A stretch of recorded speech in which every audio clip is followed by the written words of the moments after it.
será presentada por el doctor Néstor Octavio Pérez Ramírez. Yo me voy a permitir leer un breve currículum del doctor.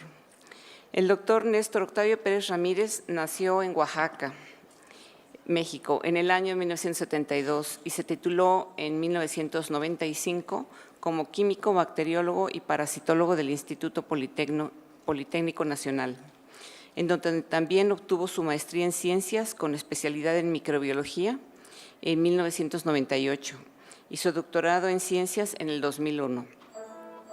Llevó a cabo una estancia postdoctoral en el CDC de Atlanta, trabajando en el desarrollo de vacunas, y recientemente cursó una maestría en el Instituto Panamericano de Alta Dirección de México. El doctor Pérez Ramírez ha trabajado en diversos aspectos de la biotecnología, incluyendo fijación biológica de nitrógeno, caracterización molecular de cepas, expresión de proteínas recombinantes y desarrollo de procesos. Actualmente participa y gestiona el desarrollo de procesos productivos en Probiomed. Él es el responsable del Departamento de Investigación y Desarrollo en Probiomed, que incluye desarrollo de vacunas recombinantes y desarrollo de procesos para la producción de anticuerpos monoclonales. Tiene a su cargo más de 60 personas en la Unidad de Investigación y Desarrollo, repartidas en 5 departamentos que son Biología Molecular, Cultivo Experimental, Purificación Experimental, Desarrollo Analítico e Ingeniería de Procesos. El doctor Pérez Ramírez asimismo es responsable de la investigación preclínica y clínica de la compañía.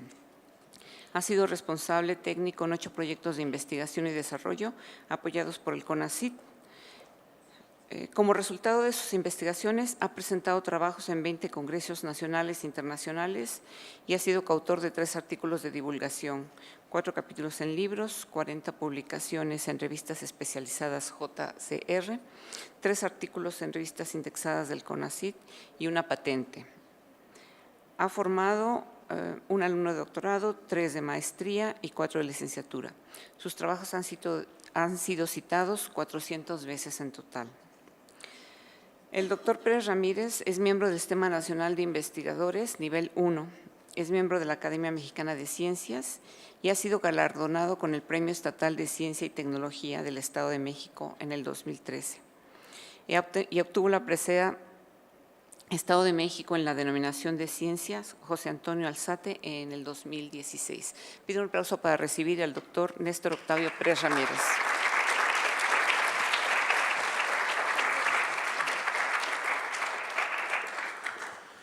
Bueno, muchas gracias. La verdad es que estoy muy contento de estar aquí después de haber escuchado las pláticas previas.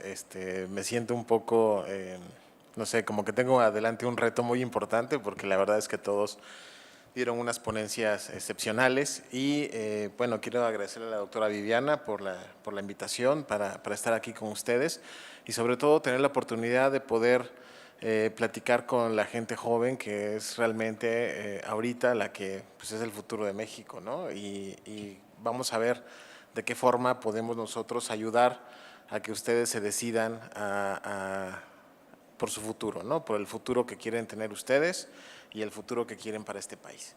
Entonces, la plática que se les voy a presentar hoy se llama Perspectivas de la Industria Biofarmacéutica en México. Creo que las pláticas anteriores quedan muy bien con lo que yo les voy a estar platicando. Creo que queda claro que la industria biofarmacéutica pertenece a lo que se conoce como biotecnología roja, que es la producción de medicamentos que van a ayudar a la salud de las personas con base en la biotecnología, ¿no?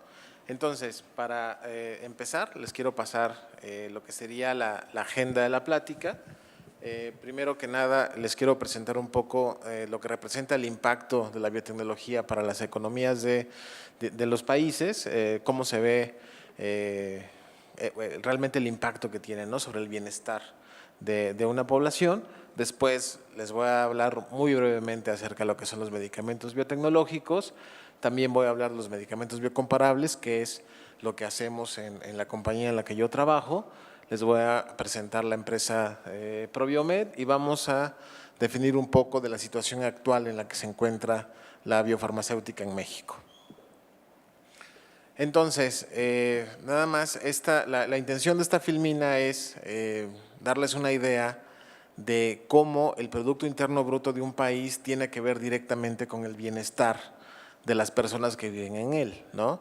Todo el mundo, estoy seguro que todos estamos oyendo todos los días acerca de que los Estados Unidos es la primera potencia del mundo, es un país donde el bienestar es muy alto, las personas que viven ahí prácticamente todas son ricas en comparación a lo que somos nosotros aquí en México, y la razón por la que ese país es así es porque es el país que tiene el Producto Interno Bruto más alto del planeta, ¿no? Estamos hablando de unos 16 billones de dólares, ¿no? Es una cantidad de dinero impresionante si lo comparamos con otros países como China, ¿no? Que China también tiene un Producto Interno Bruto muy elevado, pero es debido a la gran población que tiene, ¿no? Entonces tiene una fuerza laboral muy importante, entonces acumula una gran cantidad de riqueza también.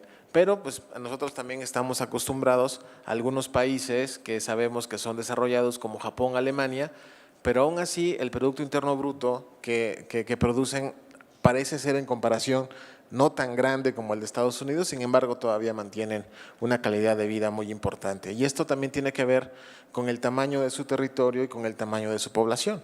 Entonces Estados Unidos tiene la ventaja de que es uno de los países más grandes del mundo y también tiene una población cercana a los 350 millones de personas, lo cual le da condiciones que favorecen ese Producto Interno Bruto, ¿no? Para darles una idea, California, el estado de California, es de hecho la sexta economía mundial. Entonces, California solamente tiene un Producto Interno Bruto mayor que de Francia hacia abajo, ¿no? México, bueno, ya no salimos en la foto, pero estamos como por acá, ¿no? Estamos entre la 11ª y la 12ª economía del mundo. Y ahora, ¿se acuerdan? Y bueno, el Producto Interno Bruto se compone de la aportación económica de 3 sectores que son muy importantes, ¿no? El primer sector es el llamado sector primario. Entonces, el sector primario se caracteriza porque ahí está representado el valor económico de las actividades primarias, las actividades económicas primarias, que básicamente son la agricultura, la ganadería, la pesca, la minería, la producción energética, el petróleo, la extracción de petróleo queda dentro de este sector, ¿no? Y en cambio el sector secundario ya representa lo que sería la industria manufacturera, ¿no? Es decir, la industria de la transformación, ¿no? Transformar algo que probablemente venga del sector primario en un artículo de consumo que se va a comprar, ¿no? Entonces, eso es lo que mantiene las economías funcionando, ¿no? Hay una empresa que produce algo, ¿no? Ya sea como Lucy, que nos lo presentaron hace rato, o como cajas de cartón, ¿no? Y eso ya lleva un valor intrínseco porque es un material que ha sido modificado para que tenga un uso específico. Esto genera, primero que nada, empleos y genera valor económico que permite que las economías se mantengan. Y tenemos otro sector que es el llamado sector terciario, donde se incluyen todos los servicios, ¿no? Se incluye el turismo, los servicios financieros y lo que se conoce educación, cultura, servicios persona a persona, pero dentro de este sector terciario están incluidas dos actividades muy específicas, que es la industria aeroespacial y la biotecnología. Ajá. Entonces dicen, bueno, pues qué suave, ¿no? Pero, ¿y eso qué tiene que ver con el bienestar de una economía?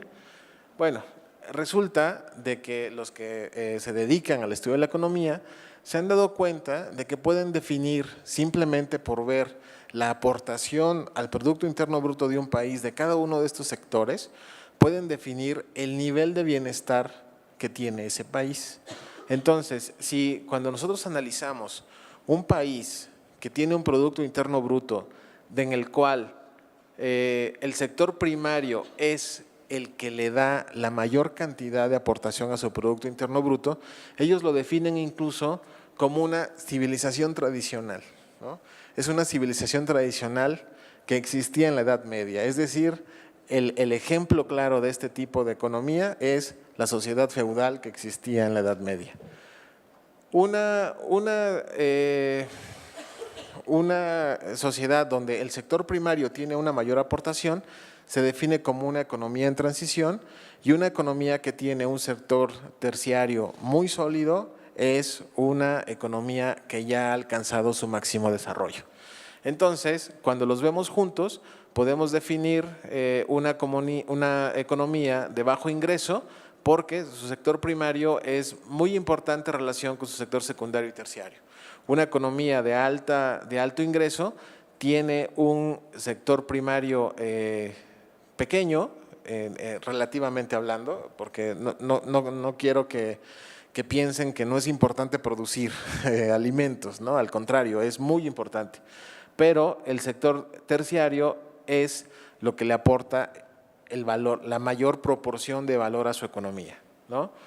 Y entonces, en estas gráficas de pie, podemos ver, por ejemplo, de qué está compuesto el Producto Interno Bruto de los Estados Unidos, ¿no? Entonces, en los Estados Unidos, el 77% del Producto Interno Bruto, es decir, el 77% de esos 16,000 billones de dólares, pertenecen o los proporciona el sector terciario de la economía, mientras que solamente el 1% proviene del sector primario.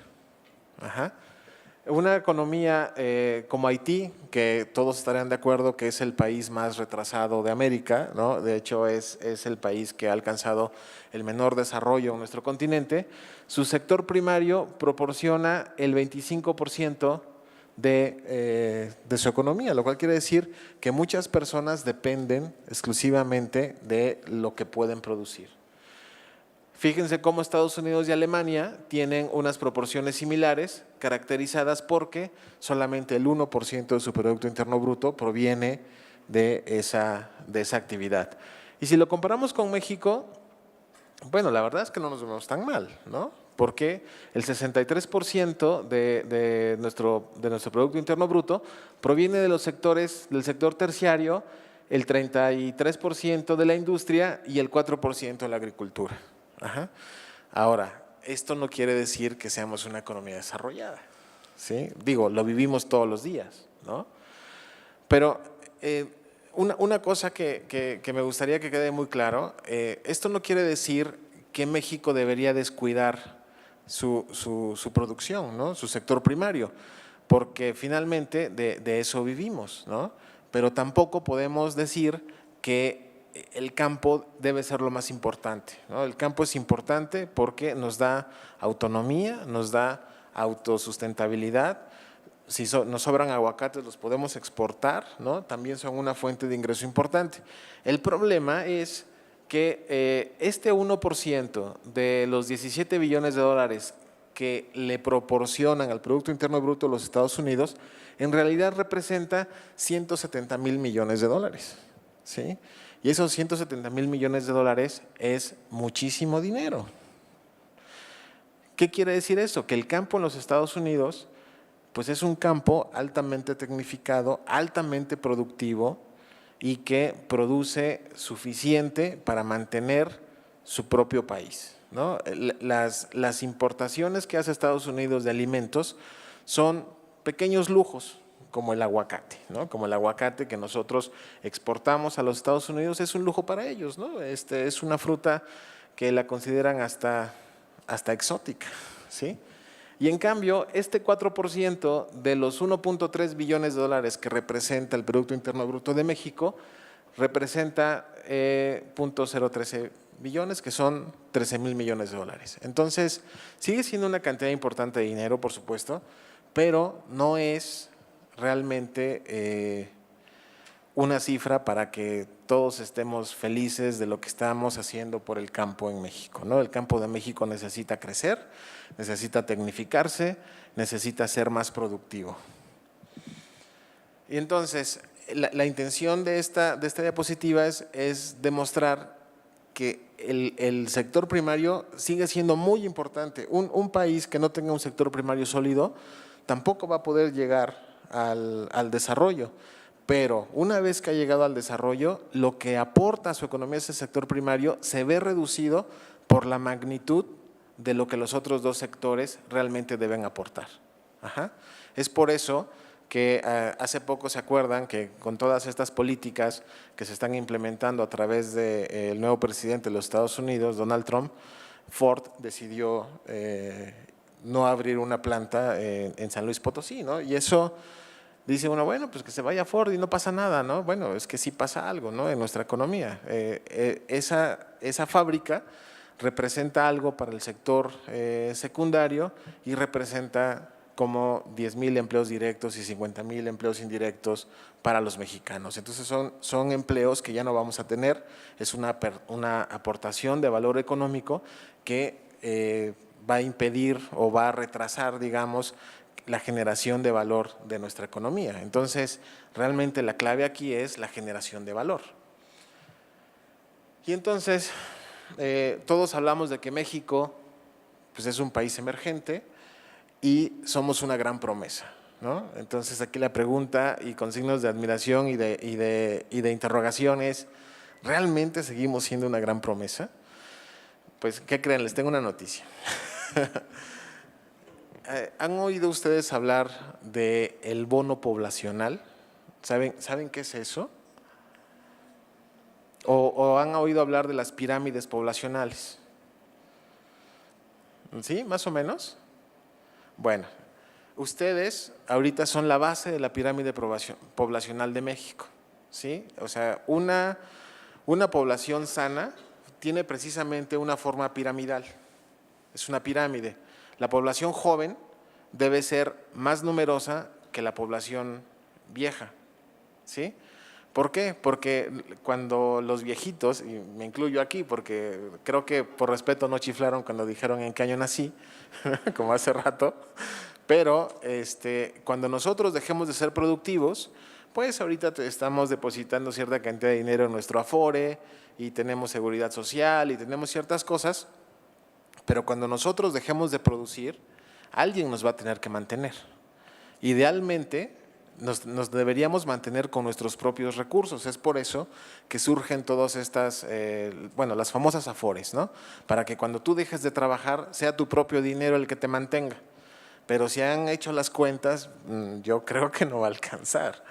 Entonces, de algún lado tiene que salir esos recursos para mantener a una población mayor. Y esos recursos tienen que salir de la población joven, ¿sí?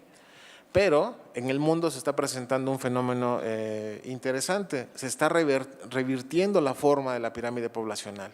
¿Qué quiere decir? Que cada vez las personas deciden tener menos hijos, deciden tener 1 o 2 o no tener ninguno. Es más, ahora casarse ya no está ni de moda, ¿no? Entonces, cada vez hay poblaciones, menos población joven, y hay una mayor cantidad de población mayor.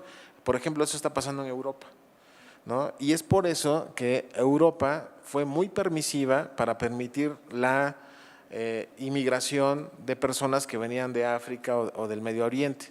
Después, con todo este rollo xenofóbico en el cual estamos metidos, pues dijeron, híjole, como que nos equivocamos, pero en realidad hicieron lo correcto, porque ellos necesitan una población joven, una fuerza laboral que les permita mantener cada vez a la mayor cantidad de gente mayor que tienen en sus países. Entonces, dicho esto, no es que les quiera yo poner presión, pero el bono poblacional de México, es decir, el valor que nosotros tenemos de nuestra población joven, se va a acabar en el 2050. Eso quiere decir que si seguimos las tendencias de crecimiento poblacional, para el año 2050 vamos a revertir nuestra pirámide poblacional, ¿sí? Quiere decir que va a haber más personas mayores en México que jóvenes en 2050. Y la cosa es que si para 2050 no hemos logrado que la economía de México sea una economía de primer mundo, jamás lo va a hacer. Entonces solamente nos quedan como 30 años para poder sacar este país de la miseria en la que está, ¿ok? Y entonces, ¿cómo lo vamos a hacer? Bueno, pues una forma de hacerlo, una forma de aportar es haciendo bionegocios, ¿no? Los bionegocios tienen alto valor agregado, generan empleos y generan bienestar. Y lo más importante es que le generan valor a otras actividades económicas, ¿no? Por ejemplo, vamos a poner un ejemplo. Hace rato la doctora nos estaba hablando del desarrollo de bioplaguicidas, el desarrollo de cosas que hacen que el campo sea más productivo, ¿no?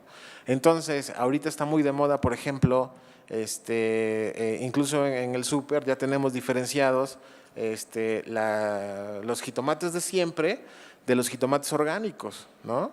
Y la gente, los hipsters y otro grupo de personas están dispuestos a pagar más por comprar el tomate orgánico que un tomate, digamos, obtenido por técnicas un poco más tradicionales.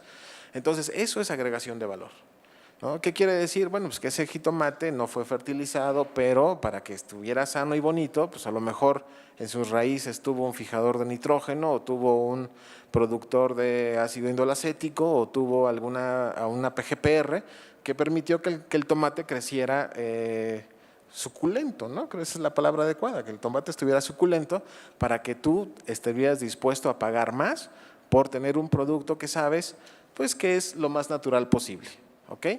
Entonces, estos son el tipo de cosas que hacen los bionegocios, ¿no? Ahora, como ya vimos hace rato, una de las cuestiones importantes de los bionegocios, pues es precisamente la biotecnología roja o la biotecnología farmacéutica o pues los medicamentos biotecnológicos, ¿no? Entonces, un medicamento biotecnológico es aquel que a través de cultivos celulares, ya sean células eucariontas o procariontas, es decir, bacterias o levaduras o células de mamífero, van a producir a través de un bioproceso, de un proceso altamente tecnificado, un medicamento que va a ayudar o va a salvar la vida de una persona. Normalmente, estos medicamentos forman agentes terapéuticos que son seguros, eficaces, específicos y muy selectivos. Y se utilizan para el tratamiento de enfermedades que la verdad yo no le deseo ni a mi peor enemigo. O sea, realmente son enfermedades de muy alta especialidad que incluyen cáncer, desórdenes hematológicos o enfermedades hematológicas, desórdenes metabólicos y enfermedades autoinmunes. Entonces, este es el campo en el cual los medicamentos biotecnológicos se han desarrollado y se han especializado, ¿no?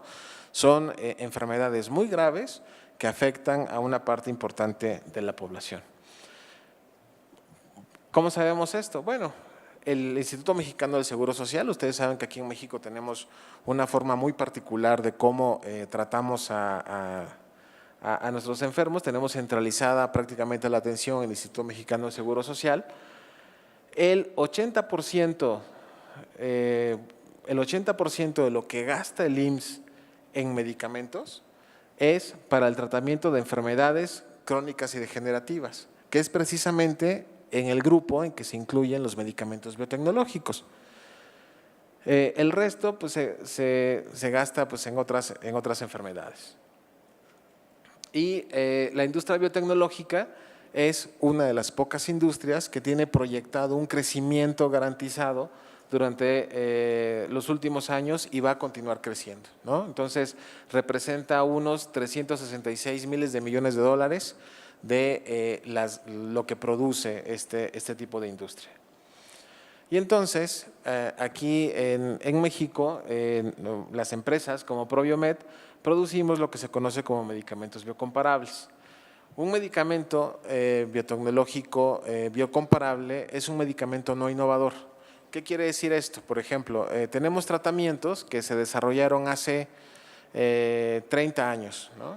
Y esos tratamientos estuvieron protegidos por una patente durante 20 años, que es más o menos lo que dura la protección patentaria. Después de esos 20 años, este producto se vuelve del dominio público y entonces se abre a la libre competencia. Es entonces cuando otras empresas dicen, oye, yo también quiero producir este medicamento y se abre la competencia, baja el costo del medicamento para los pacientes y al haber competencia, pues ya la gente puede escoger, ¿no? Ya puede escoger el medicamento que le resulte más atractivo o más conveniente. Al final, el beneficiado más importante siempre es el paciente, ¿sí? Y tiene que ser comparable en términos de su seguridad, calidad y eficacia. Normalmente cuando uno desarrolla un medicamento innovador, pues basas prácticamente todos los datos que te permiten obtener una autorización de licenciamiento en la parte clínica, ¿no? Porque es la demostración de la eficacia y efectividad del medicamento. Cuando haces un medicamento biocomparable, hay que darle la vuelta a la pirámide, porque lo que es más importante es demostrar la calidad y su comparabilidad, y la parte clínica se vuelve únicamente una verificación de que son equivalentes los tratamientos. Los costos de desarrollo, por supuesto, son menores para el medicamento biocomparable, pero bueno, siguen siendo más o menos importantes, de unos 60 millones de dólares, mientras que desarrollar un nuevo medicamento biotecnológico te puede costar entre 800 y 1.600 millones de dólares. Y básicamente el costo está repartido aquí, ¿no? El hacer estudios clínicos resulta bastante caros, ¿no? Y depende de la enfermedad, ¿sí? O sea, aquí la enfermedad juega un papel muy importante para definir el costo. Porque cuando entras en un estudio clínico, no solamente es, mira, aquí está el medicamento, pruébalo. O sea, tú como compañía tienes que pagar el resto de la atención concomitante que va asociada a la enfermedad. Entonces, actualmente en México existen más de 50 productos biocomparables registrados, 12 son de producción nacional, que de hecho son los que hacemos en Probiomed, y se estima que tenemos más o menos unos 100 fabricantes de fármacos en el mundo. Es decir, hay de dónde escoger, ¿no? Muchos de estos fabricantes están en países como China, la India, Corea, que son países que desde hace más años decidieron apostar al desarrollo de su infraestructura biotecnológica.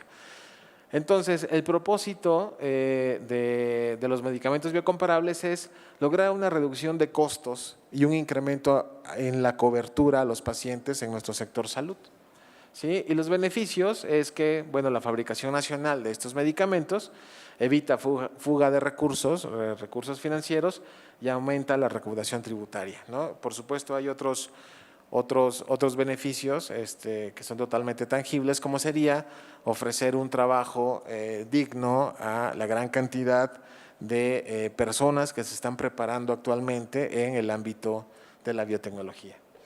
Entonces, en el caso de Probiomed, nosotros somos una empresa, es una empresa mexicana donde tenemos más o menos 900 colaboradores. ¿Por qué tenemos tantos? Bueno, porque el lema de Probiomed es del gen al medicamento. Entonces nosotros hacemos investigación y desarrollo para producir un fármaco, hacemos el desarrollo de la clona, del bioproceso, de la fórmula, del medicamento, y además hacemos la comercialización. Entonces tenemos integrado toda la línea que lleva desde que se está expresando el gen hasta que el paciente recibe el medicamento, ya sea en su casa o en el hospital. Por eso es que somos 900. Tenemos 47 años de historia, es una empresa que fue fundada en 1970 y siempre se dedicó a producir ingredientes farmacéuticos activos, ¿no? Entonces, originalmente la empresa hacía farmoquímicos, ahora hacemos biotecnológicos, ¿no? Esta es digamos, un tipo de manufactura que está desapareciendo en México. Ya no estamos haciendo productos nosotros, o sea, productos que les van a servir a otros. Estamos perdiendo esa capacidad de producción, o tal vez ya la perdimos, ¿no? Entonces, en la planta de Tenancingo hacemos 7 proteínas recombinantes diferentes, una proteína de fusión y un producto de síntesis química. Entonces, para hacer todo esto, desarrollamos una serie de habilidades que incluyen el diseño de genes, su clonación, las pruebas de expresión, la obtención de clonas recombinantes, su banqueo celular, su caracterización. Y, por ejemplo, los genes que nosotros hacemos, pues los diseñamos, ¿no? O sea, diseñas un gen para que obtengas una expresión óptima, para que los recursos de la célula se maximicen. Y bueno, y hoy me enteré que eso se llama biología sintética. Entonces, también hacemos desarrollo y escalamiento de tecnologías de fermentación y cultivo celular, hacemos desarrollo de tecnologías de clarificación y cosecha, desarrollamos los procesos de purificación, caracterizamos los procesos, caracterizamos los productos, desarrollamos métodos analíticos y su validación, métodos analíticos que están en la frontera de la ciencia, que incluyen la caracterización de las proteínas recombinantes. Hacemos transferencia de tecnología a nuestra planta de manufactura y tenemos mucha experiencia en gestión de proyectos. Y lo logramos a través de la integración de equipos de trabajo interdisciplinario, ¿no? Tenemos biología molecular, cultivo, purificación, el desarrollo de métodos analíticos, todo soportado por un grupo de ingeniería que se encarga de hacer los escalamientos, tanto de lo que en el argot de los biotecnólogos se conoce como el upstream y el downstream. Entonces, en la parte de cultivo es lo que se conoce como río arriba, es la parte de crecimiento celular, de la obtención del producto, y la parte conocida como río abajo se encarga de la obtención del ingrediente farmacéutico activo, ¿no? Después de eso, hay otro grupo de desarrollo que se encarga del desarrollo del medicamento. El medicamento es realmente lo que ve el paciente, ¿no? Ya en su presentación final, con si viene en una jeringa, si viene en un vial, si está liofilizado, si está líquido, si se lo va a inyectar, si se lo va a tomar. Todo eso es parte también del desarrollo. Y entonces, nuestra estrategia de desarrollo consiste primero en tener una etapa de investigación cuyo objetivo es obtener la clona que va a producir la proteína recombinante y desarrollar un proceso base, ¿no? Un proceso base, digamos, en escala laboratorio. Después, tenemos que pasar a la etapa de desarrollo de proceso. El desarrollo de proceso incluye un escalamiento y es ahí donde los que estudian ingeniería realmente van a ver reflejados sus esfuerzos haciendo derivadas e integrales, ¿no? Aquí es donde se calcula pues, problemas de transferencia de masa, del tamaño de la burbuja, de tiempo de residencia y de muchos otros parámetros que seguramente los están haciendo sufrir los que están llevando operaciones unitarias, ¿no? Entonces, la idea es obtener un proceso robusto, confiable, escalable y que esté caracterizado. Después hacemos la transferencia de tecnología, obtenemos nuestro material para los estudios preclínicos y clínicos y entramos a una etapa de obtención de licencias, ¿no? Si logramos hacer todo esto, podemos obtener una licencia para comercializar un producto. Actualmente nosotros comercializamos estos 16 medicamentos que son Infinitam, Probioglat, Kikusuban, Urifron, Proquiferón, Gramal, Filatil, Biotin, Uribeta, Emaxen, Juntap, Provivac, Protofin y Glinux, ¿no? en sus diferentes versiones. Y todos estos productos, como les decía, son para enfermedades de alta especialidad, ¿no? Entonces, estamos hablando de cáncer, estamos hablando de esclerosis múltiple, estamos hablando de personas que tienen daño renal crónico, por lo tanto ya no producen eritropoyetina y hay que ponérselas exógenamente. Entonces, les voy a explicar cómo funciona esto.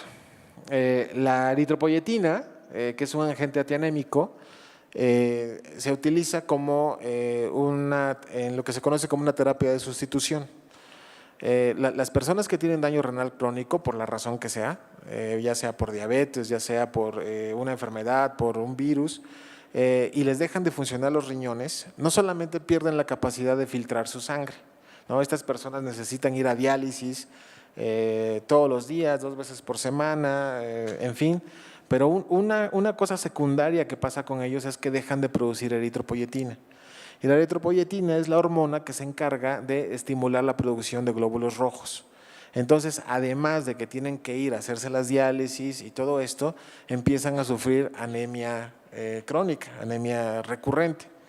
Y antes, hace unos 20 años, lo que se hacía es que estas personas recibían transfusiones sanguíneas muy constantemente. no era raro que personas que tenían daño renal crónico finalmente fallecían no por tener el daño renal crónico, sino porque se infectaban de hepatitis C, de VIH, de muchas enfermedades transmitidas por sangre. Entonces era un factor de riesgo muy elevado. Cuando surge la eritropoyetina recombinante, se ofrece una terapia alternativa que además es mucho más segura, ¿no? Porque ya el riesgo de infectarte con virus de hepatitis C o con alguna enfermedad de estas que finalmente también te va a matar, desaparece. Entonces, antes del biocomparable, teníamos un precio máximo del producto de 1,530 pesos, pero estamos hablando de 1,530 pesos de 1991, eran otros tiempos, bueno, hemos estado más o menos estables desde el 94, pero bueno, esta era la cantidad, alcanzó un precio máximo de 3,390 pesos y lo interesante aquí es que menos del 15% de los pacientes con insuficiencia renal crónica en México tenían acceso a la eritropoyetina. Cuando surge el biocomparable en 1999, nosotros, Probiomed, fuimos el primero que lanzó una eritropoyetina que no fuera la marca del innovador, que en este caso es Amgen. Después del biocomparable, los precios empezaron a bajar. Hoy, el precio máximo al que el sector salud compra un vial de eritropoyetina es de 270 pesos. Y lo más interesante es que el día de hoy el 85% de los pacientes con insuficiencia renal crónica tienen acceso a la eritropoyetina, algo que antes no pasaba. Y esto se puede ver aquí muy bien en esta gráfica. Entonces, mientras había un solo competidor, pues los precios fueron subiendo, en este caso por la crisis del 94, ¿no? Ahí tuvimos una espiral inflacionaria, subió el precio. Y además el precio sube porque no hay competencia, ¿no? Entonces puedes poner el precio que a ti te dé la gana, eso es lo que se conoce como un monopolio. Y una vez que aparecen los biocomparables, empieza a bajar el precio. Llega un momento en que entran más competidores al mercado y el precio baja muy rápido, ¿no? Porque como compra el IMSS, compra a través de licitaciones públicas. Entonces, 5 minutos. Y entonces, si tú quieres comprar, pues tienes que ofrecer el precio más bajo. Y entonces los precios van bajando si tú quieres que el IMSS te compre. Entonces, cambias precio por volumen, ¿sí? Y esta gráfica de acá representa el porcentaje de cobertura y el ahorro que tuvo el sector salud en estos años. El sector salud en eritropoyetina se ahorró más o menos unos 6,000 millones de pesos. Y este es el porcentaje de cobertura, el número de pacientes que han recibido el tratamiento. Entonces, en realidad, la idea aquí es, oye, vamos a ofrecer productos de calidad que permitan competir con los innovadores para garantizar un mayor acceso a la población. Traigo otro ejemplo, me lo voy a saltar, es de otro producto. Y la situación actual en la que se encuentra la biofarmacéutica en este momento en México. Si nosotros queremos comercializar un medicamento, es decir, convertirnos en farmacéuticos, nuestro objetivo final es un medicamento, ¿no? Para lograr este medicamento biotecnológico, pues hay que invertir en investigación y desarrollo, hay que invertir en manufactura para poder obtener tu fármaco y este fármaco lo puedes convertir en un medicamento, ¿no? El ingrediente farmacéutico activo, el fármaco, no es exactamente lo mismo que el medicamento. Entonces, la empresa en la que yo trabajo, Probiomed, hace desde investigación y desarrollo hasta el lanzamiento del medicamento. Pero sabemos que puede haber otros modelos, ¿no?, que te permitan competir. Entonces, si tú no quieres hacer investigación y desarrollo, puedes conseguir el proceso de manufactura, ¿no?, que te lo transfieran del extranjero y empezar desde este proceso hasta el medicamento o, como hacen la mayoría de las empresas mexicanas, comprar el fármaco en la India, en China, en Corea y hacer tu medicamento y comercializar, o como hacen las empresas transnacionales que importan el medicamento, ¿no? Entonces las empresas transnacionales producen los medicamentos pues en Irlanda, en Estados Unidos, en Suiza y importan el medicamento a México y prácticamente solo lo comercializan. Entonces, todo tiene ventajas y desventajas, ¿no? ¿Cuánto tiempo te va a llevar a ti importar un medicamento ya hecho? ¿Qué quiere decir que el medicamento ya esté hecho? Bueno, que todo el desarrollo ya se hizo, que ya tiene su soporte preclínico y clínico. Si ya traes toda esa información y lo traes a México, tú puedes importar un medicamento y comercializarlo más o menos en 3 a 8 meses, que es lo que se tarda el órgano rector, que es la COFEPRIS, en darte respuesta de que sí va o no va la comercialización del medicamento. Y conforme vas metiendo más engranes al proceso, pues se te va alargando el tiempo, ¿no? A nosotros en Probiomed nos toma entre 7 y 12 años lograr el lanzamiento de un producto nuevo. Y no solamente eso, sino que el número de personas aquí representado en talento, pues es mayor entre más partes del eslabón estés utilizando. Entonces, eso quiere decir que la inversión para hacer esto pues puede llegar a unos 3,000 millones de pesos, ¿no? Lanzar un medicamento aquí en México, mientras que aquí, si solamente comercializas, pues estás invirtiendo unos 5 millones de pesos. Es por eso que la industria aquí en México realmente son muy pocos los que han decidido apostar por esto. Claro, ¿cuál es la ventaja? Bueno, la ventaja aquí es que puedes ofrecer trabajos, ¿no? Puedes ofrecer trabajos para gente estudiada que además sabe de biotecnología, de cosas muy, muy, muy específicas. Y otra cosa, hace rato alguien estaba hablando, oye, del riesgo. Bueno, o sea, todo tiene riesgos, ¿no? Entonces, dependiendo de dónde quieras ver, de qué lado quieres ver el riesgo. Si quieres ver el riesgo desde el punto de vista, oye, mi inversión, bueno, pues te conviene esta, ¿sí? Pero si lo ves desde el punto de vista de país, pues lo que te conviene es esto de acá. ¿Qué es lo que ha pasado? ¿Se acuerdan? Hace rato el doctor Octavio estaba diciendo de cuando fue la epidemia de gripe aviar, ¿no?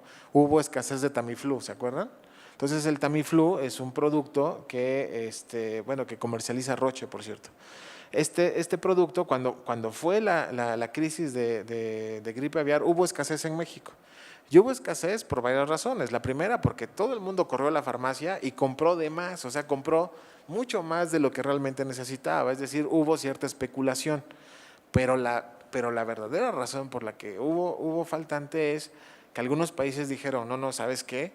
Quédate, nosotros, ya sea Estados Unidos, Suiza o quien sea, vamos a quedarnos con este medicamento porque esta epidemia parece que va a estar muy dura.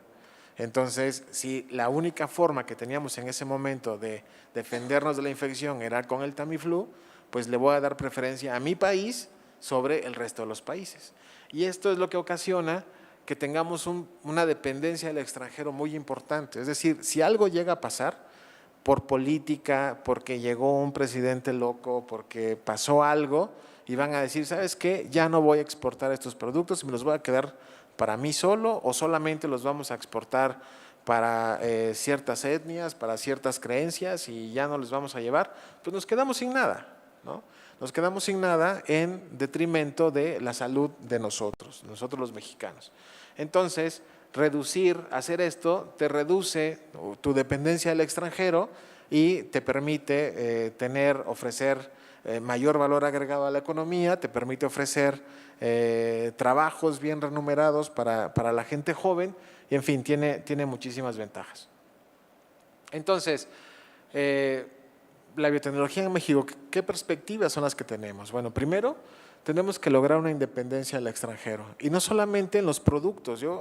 La presentación que dio hace rato el doctor Octavio me pareció fenomenal que él dijera, vamos a producir nuestros propios reactivos, ¿no? ¿Cómo sufrimos que los que somos estudiantes, los que hacemos investigación, los que trabajamos en cualquier empresa relacionada con la salud? Oye, pídete un reactivo que tenga que pasar la aduana y que además tenga un nombre ahí medio raro. Te lo detienen en la aduana porque no saben qué es, no saben para qué funciona y entonces se alarga el tiempo de tu investigación, ¿no? Eso es una cosa que como país no hemos podido solucionar y los que hemos tenido la oportunidad de trabajar en el extranjero sabemos que si pido un reactivo hoy, al otro día lo tengo. ¿no? Pide un reactivo aquí en México, en la institución que estés. Entonces, lograr un aumento en la cobertura en materia de salud, protección de nuestro sistema de salud, generación de empleos, ¿no? Altamente especializados, esto es algo que nos interesa a nosotros. Generamos una economía del conocimiento. Si nosotros no hacemos o no logramos que el conocimiento científico se transforme en bienestar para la población, realmente no estamos logrando el fin que lleva la ciencia, ¿no? El fin de la ciencia es beneficiar a la humanidad, ¿no? Y una forma de beneficiar a la humanidad no solamente es con el conocimiento puro, sino también generando valor económico para la sociedad. Entonces, ¿qué tenemos que lograr? Hace rato ya se mencionaba, bueno, necesitamos implementar una política nacional que apoye el desarrollo de la biotecnología, ¿no? Ahorita no la tenemos.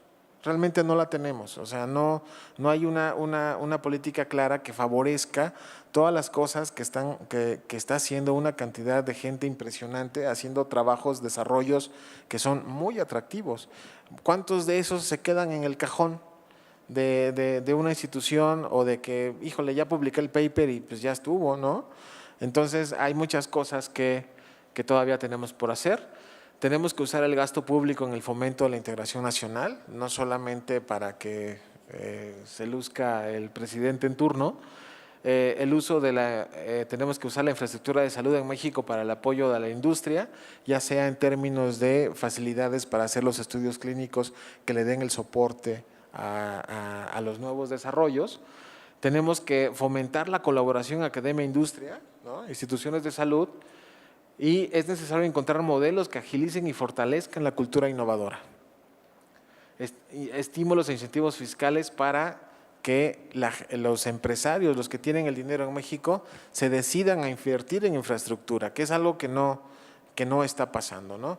Pero lo más importante de todo es que tenemos que ser innovadores, ¿no? Y entonces los innovadores del futuro son ustedes, ¿no? Cuando estaba preparando esta plática, encontré ahí unos datos interesantes. Ya no funciona. Que no lo traigo, ¿no? Pero eso se los voy a platicar.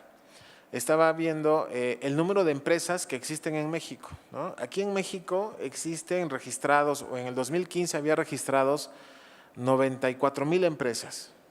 Oye, pues suena bien, ¿no? Son muchas empresas. ¿Cuántas empresas creen que hay en Estados Unidos?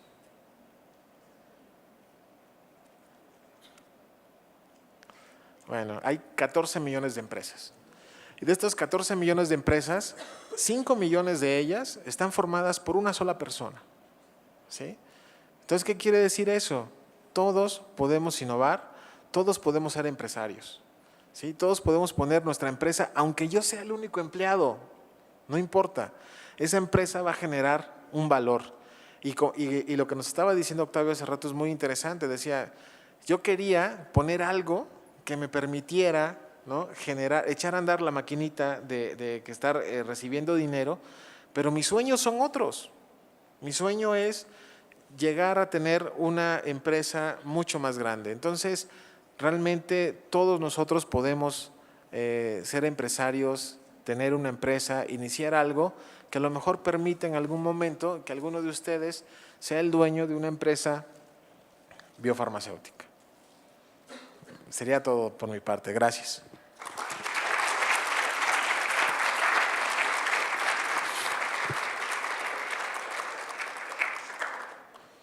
Si tienen alguna pregunta, antes de que se vayan a comer. Por cuestiones de tiempo, solamente tenemos tiempo para una pregunta. O comentario. ¿No? ¿Ya tienen hambre? Yo también. Bueno, ¿me permite? Sí. Bueno, entonces agradecemos la conferencia que nos dio el doctor Néstor Octavio Pérez Ramírez y le voy a hacer entrega de este reconocimiento. La Universidad de Guadalajara, a través de del Centro Universitario de los Lagos, otorga la presente constancia al doctor Néstor Octavio Pérez Ramírez por su participación como ponente en la conferencia Perspectivas de la Industria Biofarmacéutica en México, efectuada como parte de las actividades del tercer Simposio Internacional de Ingeniería Bioquímica en el marco de la Universidad Internacional de Verano 2017, del día 30 de mayo al 1 de junio. Firman las autoridades del centro universitario. Muchas gracias. Aquí están unos presentes para él.